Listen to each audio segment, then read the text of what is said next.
You ever been told to sit out Christmas? Like, hey, Mom, maybe you should just relax at home this year. Yeah, well, that's exactly what my daughter-in-law told me last December. And, honey, let me tell you, that didn't sit right with me. Not one bit. See, Christmas has always been my thing. The lights, the cookies, the chaos. I live for it. My house used to be the holiday headquarters. I'd have the tree up before Thanksgiving leftovers were cold, and my grandkids would come over to help, which really meant eating half the cookie dough before it hit the oven. It was messy and loud and beautiful. That's what Christmas means to me. Love wrapped in glitter and flower dust. But last year, things changed. My son married this fancy girl named Tiffany. She's the type that calls a casserole Midwestern cuisine and thinks paper plates are tacky. You get the idea. She's got that picture-perfect Instagram Christmas vibe. White tree, color-coordinated ornaments, candles that cost more than my car payment. Anyway, early December rolls around, and I call up my son, all excited, ready to ask what they want me to bring for Christmas dinner. And that's when he clears his throat and says, Mom, Tiffany thinks maybe you should take it easy this year. We'll be celebrating with her family at her mom's house. I froze. Her mom's house? I said. But I am her mom now, ain't I? He laughed awkwardly and said, You know what I mean, Mom? It's just, they have traditions too. Traditions. Right. Like excluding Grandma. I hung up that phone feeling like someone had just unplugged my Christmas lights. The house felt colder. The tree I'd started decorating suddenly looked silly, like it was waiting for a party no one was coming to. Now, I could have stayed home like they told me. Could have spent Christmas watching reruns and sipping lukewarm cocoa, feeling sorry for myself. But if there's one thing I've learned after 68 years on this earth, you don't tell me to sit out my own family's Christmas. Hey, if you're new here, make sure you hit that subscribe button. I've got plenty more stories about life, family, and the sweet taste of holiday payback you don't want to miss. So back to the story. That night I sat by the tree thinking. The snow was falling outside. The world was quiet, and I could almost hear my late husband's voice saying, Don't let 'em dim your sparkle, Rosie. That was his nickname for me, Rosie. And he was right. I wasn't about to let anyone snuff out my Christmas joy. I grabbed a pen and paper and started making a list. Not a naughty or nice list, but a what am I going to do about this mess list. First thing on it, get even? No, get clever. So the next morning I drove downtown. Now, mind you, I hadn't driven in snow in years, but I was determined.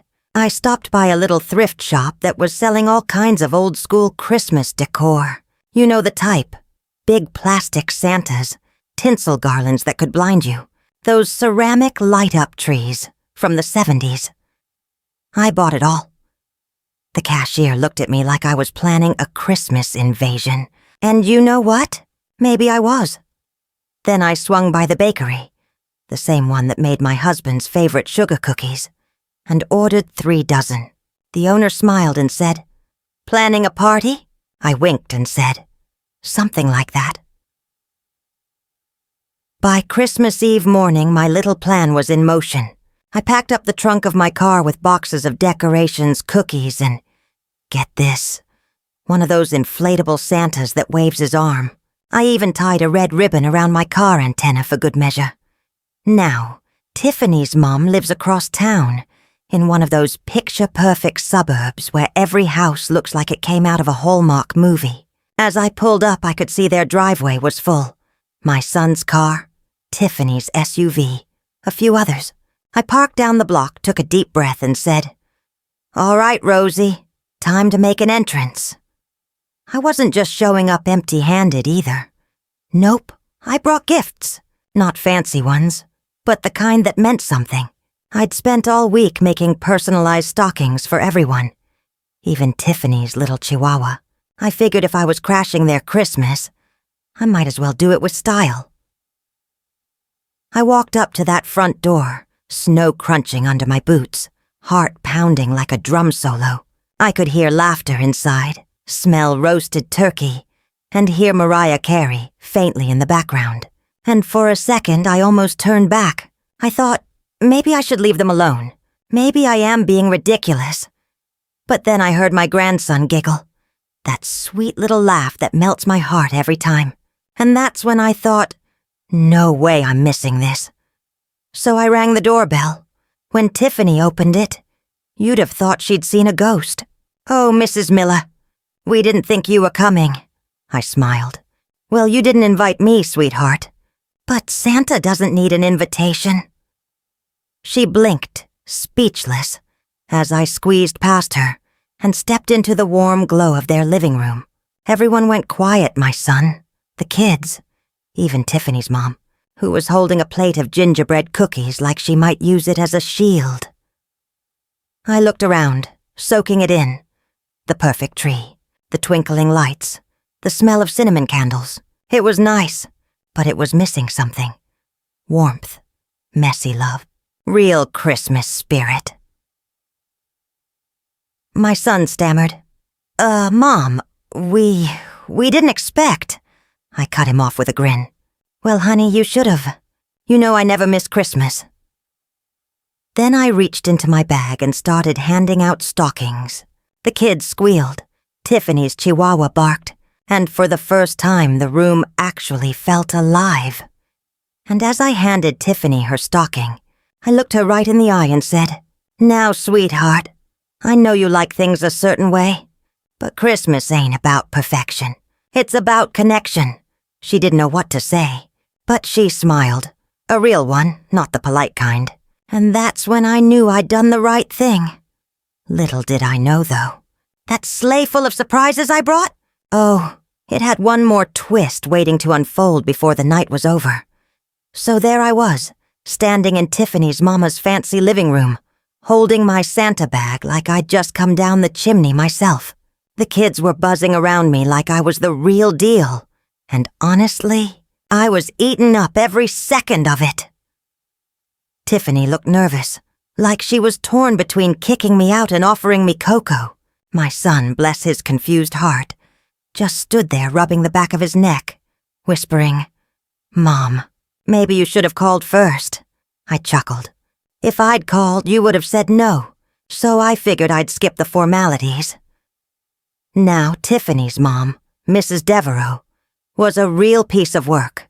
You could tell she thought she was hosting the social event of the season. Everything was spotless.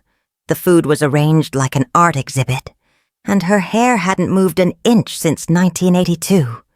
She walked over to me with a tight smile and said, "Oh, Mrs. Miller, what a surprise."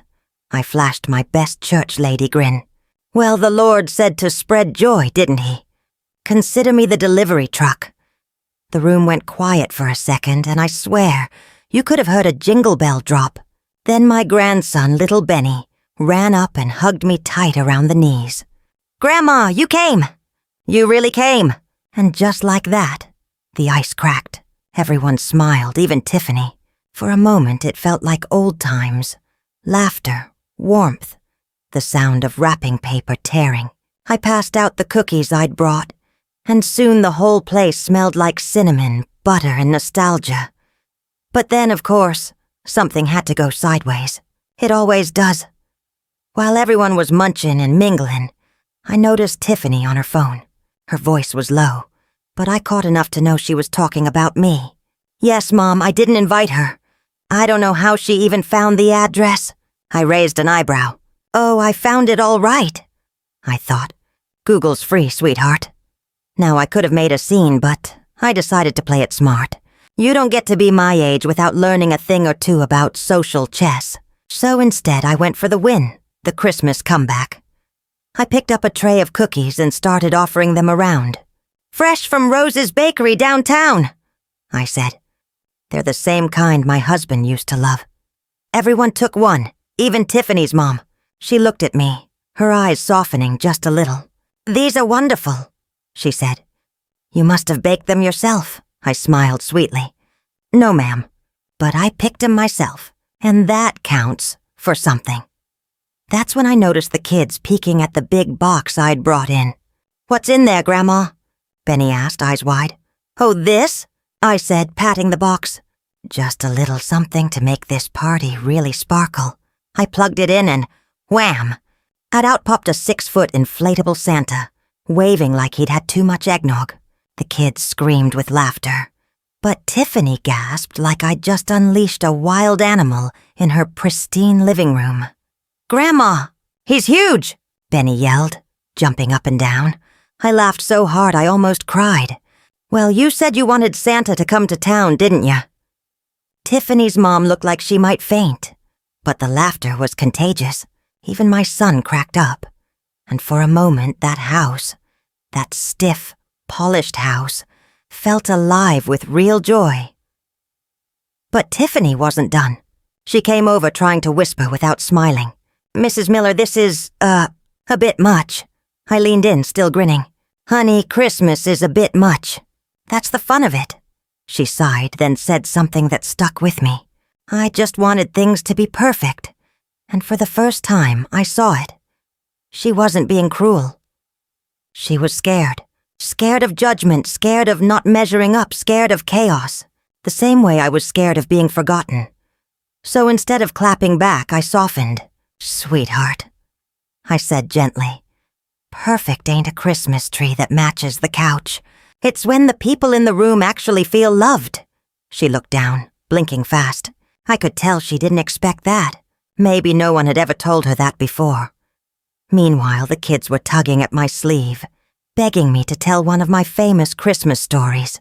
So I sat by the fireplace, cocoa in hand, and told them about the year their grandpa dressed as Santa and got stuck in the chimney. The whole room roared with laughter. Even Tiffany laughed so hard she snorted, and then looked embarrassed, which made us laugh even more. By the time dinner rolled around, the mood had completely changed. Tiffany's mom even poured me a glass of her special punch, which, judging by the warmth in my cheeks, had a little extra holiday spirit in it. We all sat down at that big fancy table, and for the first time all night, it didn't feel like two families. It felt like one. My son squeezed my hand under the table and whispered, "I'm glad you came, Mom." I smiled. "Me too, honey. I wasn't about to let y'all have Christmas without your old lady." But just when I thought the night had hit its perfect hallmark ending, life, as always, threw a curveball. Right after dessert, Tiffany's mom stood up and tapped her glass. "Everyone," she said, "I'd like to make a toast." She smiled at me, a real smile this time, and said, "To Mrs. Miller, for reminding us what Christmas is really about." The room clapped. I blushed. I felt warm all over, not just from the punch, but from something deeper. Acceptance. Belonging. Then she added, "And for those who don't know, we have a little announcement tonight." Tiffany gasped. My son grinned, and I suddenly realized I had no idea what was coming next. Tiffany turned to me, tears in her eyes. "Mom, we wanted to tell you together, but we're having a baby." I froze. My jaw dropped, and then I just started laughing. Loud, ugly, joyful laughing. "Well, I'll be darned," I said, wiping my eyes. "And here I was worried y'all were replacing me with a dog." Everyone burst out laughing, and Tiffany stood up to hug me. "We wanted to tell you on Christmas morning," she said. "But since you showed up early, guess you get the scoop." I hugged her tight, and for the first time since my husband passed, I felt that old spark, that deep, glowing happiness that only family can bring. "Guess Granny's got a new reason to celebrate," I said, smiling through tears. Little did I know, though, this Christmas surprise had one more twist in store, and it involved a letter I hadn't opened in 20 years. Now, when I tell you that pregnancy news hit me like a snowball to the heart, I mean it, in the best way. My little boy, all grown up, about to be a daddy himself. I sat there, hand over my chest, trying not to cry all over Tiffany's fancy tablecloth. "Y'all," I said, laughing through tears, You just made this old lady's Christmas." Tiffany smiled genuinely this time.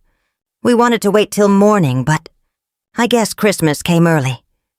Everyone clapped and cheered, and for a while we were all wrapped up in that warm, fuzzy holiday magic that only happens when family actually feels like family. I was so proud of my son, so touched by Tiffany's change of heart, and so full of cookies that I nearly forgot about the mysterious envelope I'd seen earlier that week. See, 2 days before Christmas, I'd found an old letter tucked inside one of the boxes of decorations I pulled down from the attic. It was yellowed with age, sealed and addressed to Rosie, open when you need a miracle. My husband had written it 20 years ago. I'd stuck it in my purse, meaning to open it later. But after the whirlwind of showing up, the stockings, the inflatable Santa, I'd completely forgotten about it until that moment. So while everyone was chatting and celebrating, I slipped away into the quiet of the hallway. I sat on a little bench by the front door, pulled out the letter, and stared at my husband's handwriting. I could almost hear his voice teasing me. "You didn't open it yet, did you, Rosie?" My hands trembled as I broke the seal. Inside was a folded sheet of paper, written in his neat, blocky handwriting. It said, "If you're reading this, Rosie, it means life's gotten a little gray again. You always light up everyone else's world, but sometimes you forget to shine for yourself. So here's my reminder. When you feel left out, left behind, or unloved, don't hide. Show up. You're the spirit that keeps this family together. And if it's Christmas, make sure you crash the party." I laughed out loud, tears streaming down my face. That man knew me better than anyone. And just like that, I realized this whole day, this entire ridiculous plan to show up, uninvited, it wasn't just me being stubborn. It was him too. It was his nudge from above, reminding me to keep showing up for life, even when it doesn't invite me anymore. I folded that letter back up, kissed it, and whispered, "Thanks, honey. Guess I got the message?" Right then, my son found me in the hallway. "Mom, you okay?"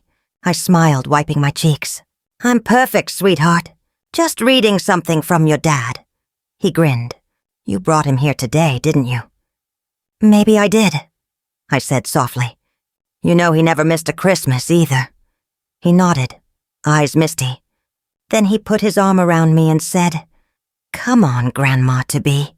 Tiffany wants you to help her pick baby names." Now that nearly made me faint. I went from not invited to help name the baby, real fast. So I walked back into that living room, feeling lighter than I had in years.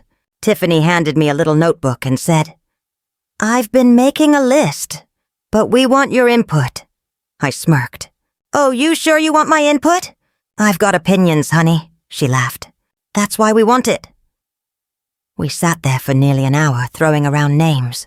I suggested George, after my husband, and Tiffany wrote it down without hesitation. That meant a lot. She was really trying.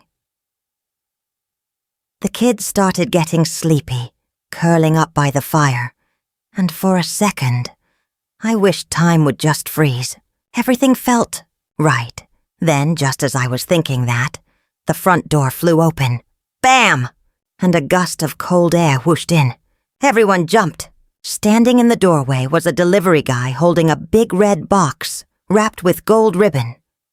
"Delivery for Mrs. Miller," he called. I blinked. "For me? I didn't order anything." He shrugged. "Just doing my job, ma'am." He set it down and left, disappearing into the snow. I bent down, squinting at the tag. It said, "To Rosie, one more Christmas surprise." My son grinned. "Mom, what did you do?" I shook my head. "This ain't me, honey." I untied the ribbon, lifted the lid, and inside was a little wooden music box. My heart stopped. I knew that box. It was the one I'd given my husband our first Christmas together, the one I thought had been lost in a house fire 20 years ago. "Oh, my Lord," I whispered, picking it up with trembling hands. When I wound it up, it started playing our song, "Have Yourself a Merry Little Christmas." Tiffany gasped. It's beautiful. Tears streamed down my face. He must have hidden it. Or maybe someone found it when they rebuilt the house. I don't know. But I think it was meant to find me today. My son put a hand on my shoulder. Dad's still looking out for us. Always, I said, smiling through tears. Always. The kids gathered around, mesmerized by the music box. I told them, this little thing's older than all of us put together. Your grandpa gave it to me when we couldn't even afford a tree. Said as long as we had music and love, we had Christmas. And I realized that's exactly what today had been about. Not the decorations, not the perfect dinner, not even the surprise announcements. Just showing up, music and love in tow. We all sat there for a while, listening to that tiny tune fill the room. Even Tiffany's mom wiped away a tear. Finally, Tiffany said, Mrs. Miller, I was wrong to leave you out. I thought I was protecting our peace, but I see now. You are the peace. That one hit me right in the heart. I chuckled softly. Honey, don't beat yourself up. Families mess up. What matters is we fix it. She nodded. I'd like to do better. Maybe we can host Christmas together next year. At your place? My jaw dropped. My place. You mean the one with mismatched chairs and plastic reindeer on the lawn? She laughed. Exactly that one, I grinned. Now that's the best present I could ask for. And with that, we all raised our glasses, cocoa, punch, and maybe a little champagne, and toasted to new beginnings, messy love, and miracles wrapped in tinsel. And hey, if you're loving this story so far, don't forget to hit that subscribe button. I've got more tales where family drama meets Christmas magic, and you won't want to miss the next one. The night ended with hugs, laughter, and leftover pie. And as I walked out to my car, snow crunching beneath my boots, I looked up at the sky and whispered, You did good, George. You really did. Then I drove home with the music box playing softly beside me, feeling lighter than a snowflake and happier than I'd been in years. But, oh honey, the story doesn't quite end there. Because the next morning I got a phone call that turned this Christmas miracle into something even bigger. Next morning I woke up to sunlight peeking through my curtains and the smell of pine from my half-decorated tree. My living room looked like Christmas had exploded overnight. Tinsel on the floor, ribbons on the dog, and wrapping paper everywhere. I'd gotten home late and just crashed on the couch, still smiling like a fool. You ever wake up so happy you forget to breathe for a second? That was me. My cheeks hurt from grinning in my sleep. Last night had been magic. I'd gone from being the uninvited guest to the honored grandma, and for once, everything felt right again. But then the phone rang. Now, when a phone rings before 8 a.m. on Christmas morning, it either means somebody's in trouble or somebody's bringing good news. I picked it up and said, This better be Santa, 'cause if it's a scam call on Christmas, I swear. Mom, it's me. My son's voice came through, all excited. You awake? Barely. I groaned, sitting up. What's wrong? You forget the turkey in the oven? He laughed. No, everything's fine. Actually, we were wondering if you could come back over. I blinked. Come back? Honey, I thought y'all had enough of me last night. Tiffany's voice chimed in the background. Please, Mrs. Miller, we have a surprise for you. Now that woke me right up. I threw on my favorite red sweater, the one with sequined reindeer that lights up if you press the nose, brushed my hair, and grabbed that music box. Something told me it needed to come along. By the time I pulled into their driveway, snow was falling again, soft and glittery like powdered sugar. The kids were at the window, waving, yelling, Grandma's here! Grandma's here! And I swear, my heart just about melted. I stepped inside, brushing snow off my boots. All right, what's all this fuss about? Tiffany grinned and said, Follow us. They led me into the living room, same spot where I'd made my grand entrance the night before. Only now, there was a brand new tree standing in the corner. Not the white picture-perfect one from yesterday, but a big old green one. Real pine, smelling like heaven, decorated with a mix of homemade ornaments, popsicle sticks, old photos, and strings of colored lights. And right in the middle of it, on a little table, was my husband's music box, playing softly. I gasped. You set this up?" Tiffany nodded, her eyes sparkling. "We wanted to surprise you. We call it Grandpa George's tree. Every year, we're gonna add an ornament for a special memory. And next Christmas, you're in charge of hosting." I was speechless. Me. Speechless. That doesn't happen often. I covered my mouth, trying to stop the tears from coming, but they came anyway. "Lord, y'all are gonna make me ugly cry before breakfast." Everyone laughed, and Benny ran up with something in his hands. "Grandma, look!" He handed me a tiny ornament, a silver sleigh with the words, "She showed up anyway." I nearly lost it. "Oh, baby. That's perfect." Tiffany smiled shyly. "We wanted to remember how you made Christmas happen again." And that's when it hit me. Sometimes showing up isn't about proving a point. It's about reminding people what love looks like. We spent that morning sipping cocoa and hanging more ornaments. I even got to teach Tiffany how to make my famous cinnamon apple French toast, which she said was better than Pinterest. That's the highest compliment a girl like her could give. At one point, she looked at me and said, "You know, I used to think holidays had to look perfect to be perfect, but you showed me it's the heart behind it that matters." I winked. "Well, sugar, now you're speaking my language." We all laughed again, and for a few blissful hours, it felt like the kind of Christmas movie ending people wish for, but rarely get. But you know me, life likes to toss a little twist my way when I least expect it. Around lunchtime, while everyone was opening gifts, there was a knock at the door. My son went to answer it, and next thing I knew, he called, Mom, you might want to come here." I frowned. If that's another delivery, I swear I'm starting to think Santa's got my address wrong. But when I got to the door, I froze. Standing outside was a man in a dark coat, holding an envelope. "Mrs. Miller?" he asked. "That's me," I said cautiously. "I'm from a law firm in the city," he said. "This was found in our archives. It's addressed to you, from a Mr. George Miller. We believe it was meant to be delivered years ago, but got misplaced." My heart dropped. "From George?" He nodded, handed me the envelope, and left before I could ask another word. I just stood there, staring at it. The handwriting, his handwriting, was unmistakable. Everyone had gathered behind me, quiet now. My hands trembled as I tore it open. Inside was a single sheet of paper, and an old photo of us on our first Christmas together. Me in a bright red coat, him in a Santa hat, grinning like he'd just won the lottery. The letter read, "Rosie, if this ever finds you, it means I didn't get the chance to say everything I wanted. So here it is. Don't stop living, even when life stops being fair. Don't stop laughing, even when the world gets quiet. And don't ever let anyone tell you your time is over. You've still got magic left in you, enough to light up every Christmas to come." I had to sit down.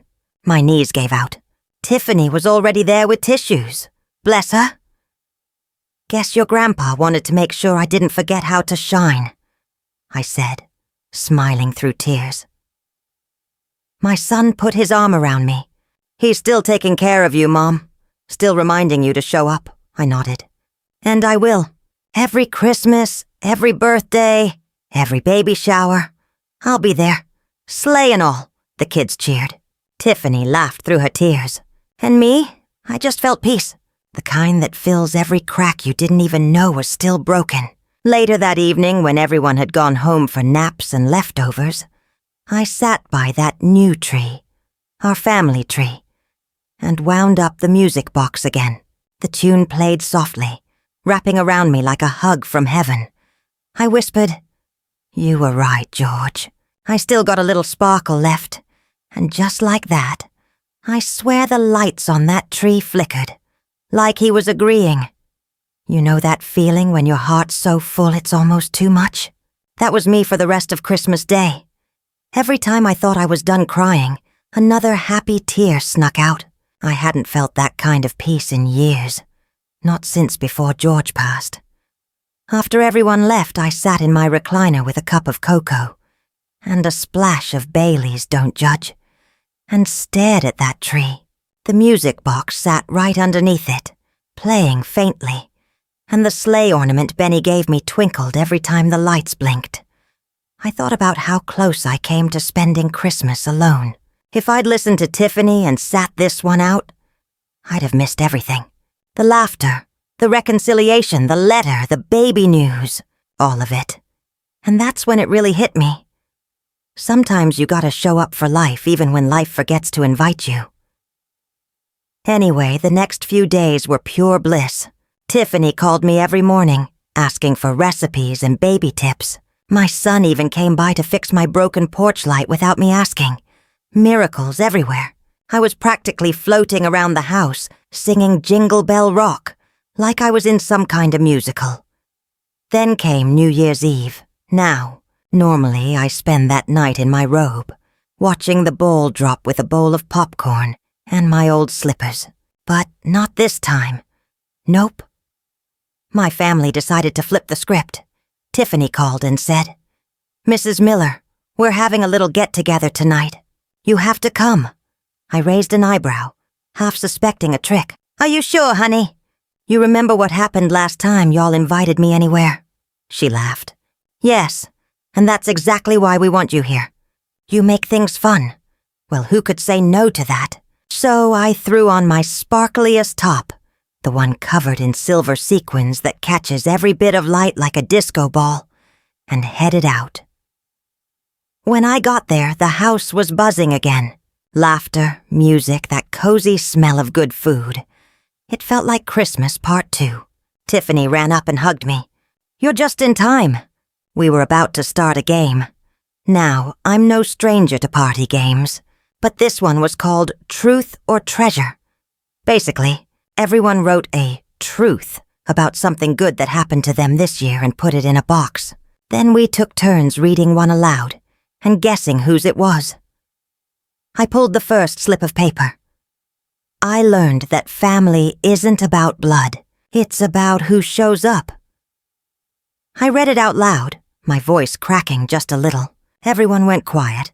Then Tiffany smiled shyly and said, "That one's mine." I nodded, fighting back a tear. "That's a treasure, all right." We played for hours, laughing till our sides hurt. When midnight hit, I raised my glass, apple cider this time, and toasted. To the year that reminded me I still got a whole lot of life left to live. Everyone cheered, and for a second I swear I felt George right there beside me, probably shaking his head and saying, "There she goes again, stealing the show." After the countdown and hugs, Tiffany's mom pulled me aside. "Now remember, this is the same lady who'd barely looked at me the first night I showed up. But tonight," she said, "Rosie, I owe you an apology." I blinked. "For what, sugar?" "For judging you before I knew you. I thought you were, well, a little over the top. But now I see you're the heart of this family." I laughed. "Oh, honey, I am over the top." "But that's what keeps life interesting," she chuckled. "Well, we need more of that. Would you like to join us for our family trip next summer? We're going to Florida." I almost spit my cider. "Me? On a trip with you fancy folks?" She grinned. "Only if you promise to bring that inflatable Santa." And just like that, another bridge mended. Maybe miracles really do come in sleighs. A few weeks later, Tiffany invited me to her first doctor's appointment. She said she wanted me there, for good luck. Sitting in that tiny room, listening to the sound of that baby's heartbeat, I swear my whole world stopped spinning for a second. I squeezed her hand and whispered, "That's the sound of love starting over again." She looked at me, eyes glossy, and said, "Thank you for not giving up on us." And I thought, that's the thing about love. You can't give up on it, even when it gives up on you for a while. Afterward, we went to brunch and talked for hours. She told me how scared she'd been, how she thought she couldn't live up to being a good wife, how she worried I wouldn't accept her. And I told her the truth, that I'd been scared too, scared of being forgotten, scared of being replaced. It was one of those rare heart-to-hearts where walls just crumble. No fancy words, no drama. Just two women who realized they were both trying too hard to belong when all they had to do was be family. Weeks passed. Winter melted into spring, and my heart stayed light. I started baking again, painting again, even joined a little senior book club down the street. Tiffany would drop by every weekend, belly growing, glowing like a firefly. One afternoon she came in holding a box. "Mrs. Miller, I've been working on something." Inside were dozens of photos from Christmas night. The laughter, the hugs, the tree, the moment I opened George's letter. And on the front cover of the photo album it said, "The Christmas Granny Saved." My breath caught. "You made this?" She nodded. I wanted the baby to know that story someday. How one woman's love brought everyone together. I hugged her tight, and in that moment I felt something shift. Not just between us, but inside me. The loneliness I'd been carrying for years finally let go. I whispered, "You know, Tiffany, sometimes God don't fix what's broken. He just builds something better out of the pieces." She smiled. "And he used you to do it." And right then the baby kicked for the first time. We both gasped. I put my hand on her belly, laughing. "Well, looks like that little one's already got Grandma's spirit. Can't wait to show up uninvited." She laughed so hard she nearly cried. Guess the apple doesn't fall far from the Christmas tree. That line stuck with me all the way home. Because she was right. Maybe this little one would have my spark. Maybe that's how love carries on. One laugh, one hug, one Christmas at a time. I looked at the sky that evening, pink and gold, and whispered, "You see this, George? We're still making memories, just like you said." The weeks rolled by and life settled into a new rhythm. Tiffany's belly grew. My cookie baking went into overdrive, and every weekend seemed like a new chapter in the story of this uninvited grandma who somehow became the heartbeat of the family. One chilly Saturday morning, I got a call from Tiffany. "Mom, you have to come over. We need a crafting session." "Crafting?" I asked, suspicious. "Are we decorating the nursery or making bombs?" She laughed. "No, silly. Ornaments for the baby's first Christmas." I hung up, chuckling to myself. Who knew? Granny, the woman who once stormed a Christmas uninvited, was now helping craft the next generation's memories. When I arrived, Benny and the kids were already sprawled on the floor. Glitter everywhere. It was chaos. The kind of chaos I love. Tiffany had this little wooden tree set up and said, "We'll make a new ornament every week until Christmas. Something meaningful, something fun." I smiled. "I can do fun. Meaningful. Let's see if I survive it." We spent hours painting tiny stars, writing names and sticking photos on mini ornaments. I even taught them how to make little baby booties out of felt for the tree. Tiffany was laughing so much, I think she forgot she'd ever tried to shut me out of Christmas. By the end of the day, the tree looked like it belonged in a storybook. Messy, colorful, and full of love. That night, I drove home, exhausted but happier than I'd felt in decades. I caught myself humming Jingle Bells under my breath. A few days later, something unexpected happened. I got a call from a woman named Karen. She said she was a family friend who'd been at our Christmas party. "Mrs. Miller," she said, voice trembling a little. "I just wanted to tell you. Your story inspired me. I've been estranged from my own mother for years. After seeing how you handled last Christmas, I went to her. We reconciled." I blinked. "Wait, you mean my little Christmas adventure, actually?" "Yes," she said. "You showed up, you embraced the chaos, you forgave, you loved, and it made me realize I could do the same." I sat down. "Wow, just wow. I hadn't realized how much power one person's choice to show up could have. That night, I tucked myself into bed and reflected. Life is strange. Sometimes the people you think are keeping you out are really just scared of letting you in. And sometimes the people you think you're rescuing end up rescuing you. Then the baby kicked again. Little reminder that miracles don't wait for the perfect timing. They just arrive when they want. By February, Tiffany's belly had grown into this glorious glowing orb. She invited me over nearly every day, asking for advice, recipes, or just my company. It felt like we'd built a little sisterhood, one filled with trust, laughter, and a touch of sassy granny energy. And me? I felt alive, younger, somehow, happier. Like Christmas hadn't ended with the decorations coming down.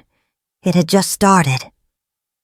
One afternoon, I got a text from my son. "Mom, we've got a surprise. Can you come over tonight?" I groaned playfully.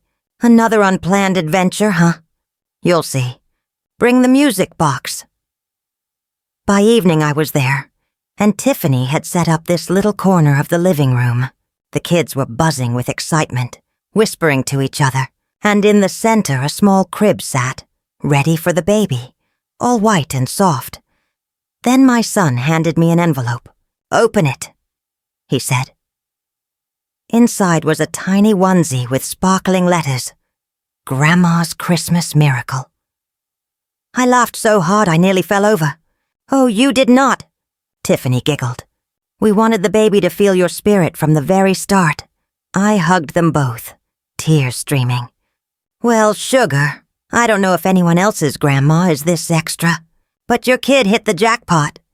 We spent that night talking, laughing, and planning.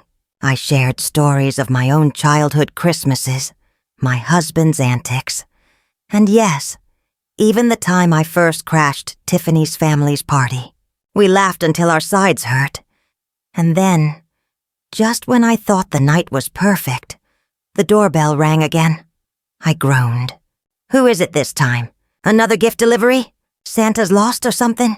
My son opened the door. Standing there was a little elderly man, bundled in a scarf, holding a small package. "Mrs. Miller?" he asked. "That's me," I said cautiously. He handed me the box. "A neighbor found this tucked away. Thought you'd want it." I opened it carefully. Inside was another letter, this one written by my husband, George, back when he was alive. "Rosie, if this letter finds you, it means life is moving fast.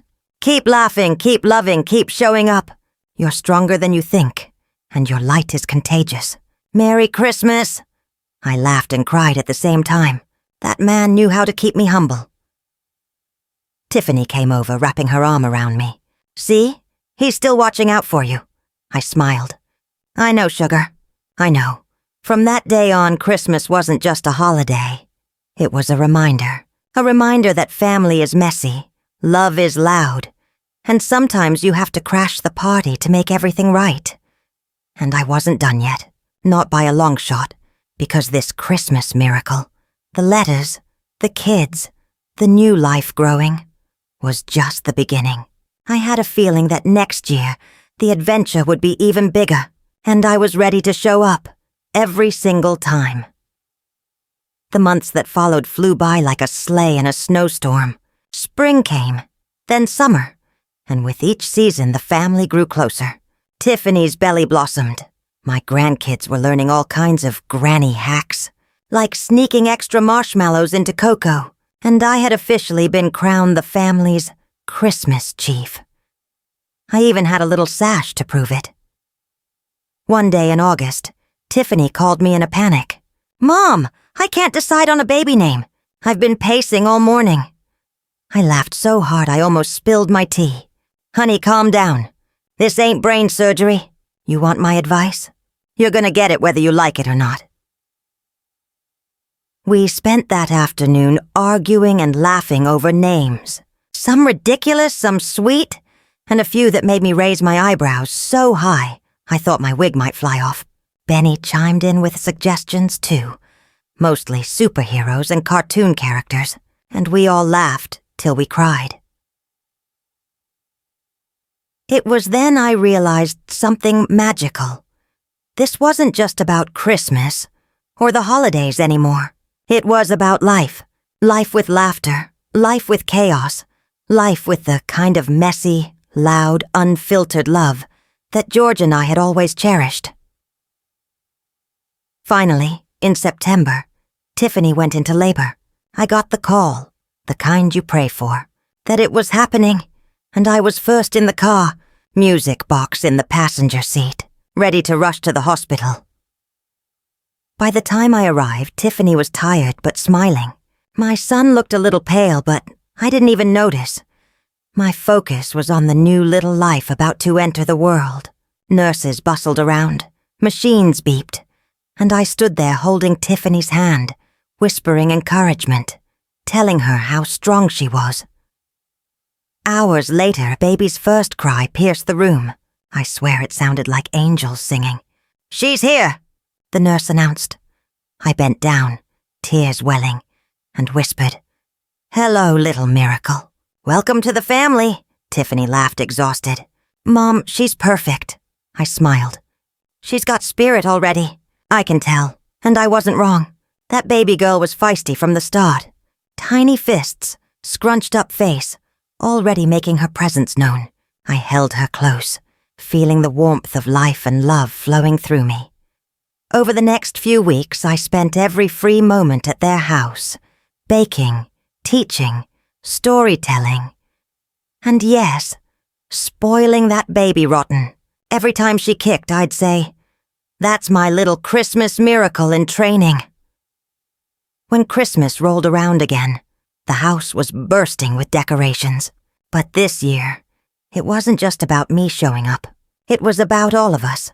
My son, Tiffany, the kids, and the newest addition, Little Rosie Jr., named after me, of course. The big day arrived.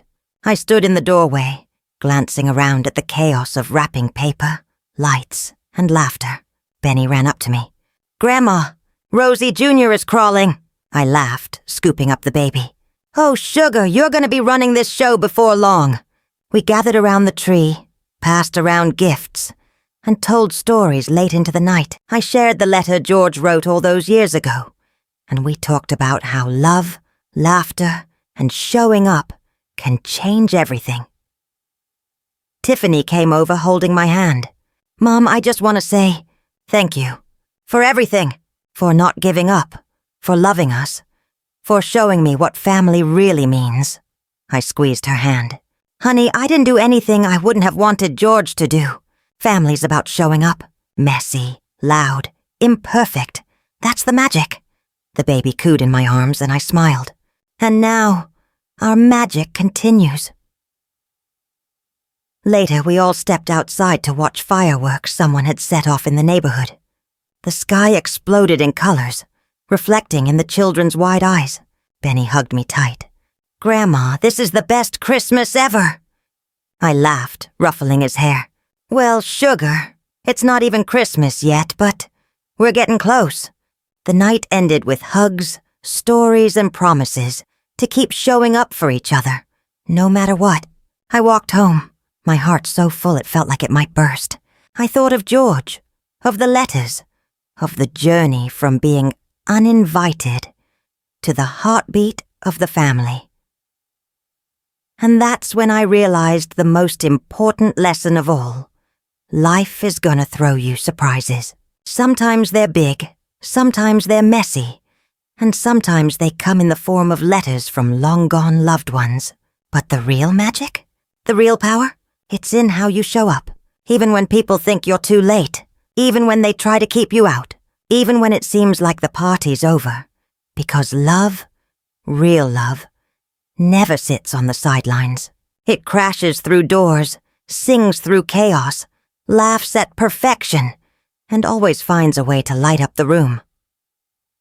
I reached home that night, music box in hand, snow falling lightly around me. I set it on my table and watched it play our song, feeling George's presence in every note. And I whispered, "We did it, honey. We made it perfect, in our own way." From that day on, I never doubted the power of showing up.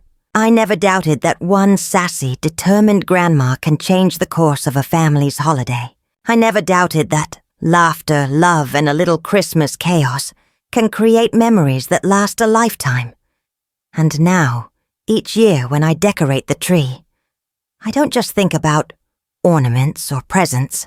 I think about showing up, keeping love alive, and making sure everyone knows you can always rewrite the story if you've got heart, courage, and a sleigh full of surprises. So, if anyone ever tells you to sit out, to stay home, or to wait your turn, don't. Go, show up. Bring your sparkle, your sass, your love, and watch miracles unfold. Because sometimes the biggest gift you can give the world is yourself. And as for me, I'll be right there, inflatable Santa and all, ready for every Christmas, every birthday, every moment that matters. If you love this story, make sure to hit that subscribe button. I've got more wild, heartwarming tales of family, chaos, and Christmas magic that you won't want to miss.